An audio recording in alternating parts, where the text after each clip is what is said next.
Çox xoşbəxtəm. Çox xoşbəxtəm. Onu dildə deyə bilmirəm. Çox xoşbəxtəm. Bugünkü gün məni nətər qürurlandırdı. Şuşanı mən ziyarət elədim. Allah'ım şükür olsun sağlığı. Yolda yine değildi sonuncu nefesinde, sonuncu günüydü. Ne kadar çalışırdın sen, ne yedirdin sen, ne kadar yardım yaradın sen. Stolun üstünüzde de şeçildi.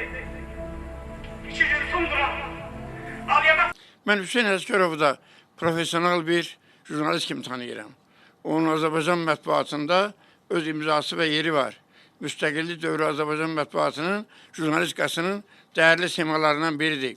Hem televiziyada hem de mətbuatda Hüseyin Əsgərov böyük işler görüp ve onun bu filmdeki ilk Nəzifə xanımla ilk müsahibəsi ve yekun, ben son demirəm, yekun müsahibəsi Hüseyin Əsgərovun da həmin illərdə o cəbhə hadisələrində iştirak edən, ona yaxın məsafələrdə olan, bunları jurnalist kimi de insan kimi daşıyan bir adamın bugünkü hadisələri təqdim eləmək bir təbiilik yaradır. Bu her hansı bir jurnalistin arxivdən oxuyub, konuştuğuna başkalarından eşidib danışdığı həqiqətlər deyil. Bu Hüseyin Əsgərovun həm çəkdiyi, həm də yaşadığı həqiqətlərdir. Mən filmin yaxşı alınmağında bunu da əhəmiyyətli bir iş kimi qeyd etmək istəyirəm.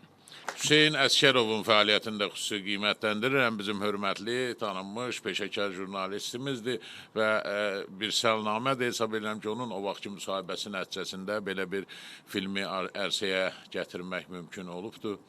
Mən film boyu elə göz yaşları içərisində seyr elədim. Sonra fikirləşirəm ki, məhz hansı məqama görə məhz Nəzifə xanımın həmin 90-cı ildə 3 övladını evdə qoyub, gedib orada o cür çıxış eləməsi və hamını torpağımızı müdafiəyə çağırması. Bax, bu his hansı hisdir? O ruh nədir? O sevgi nədir? Bax, o idi yəqin ki, mən kövrəldən, bütün film boyu gözlərimi yaşardan.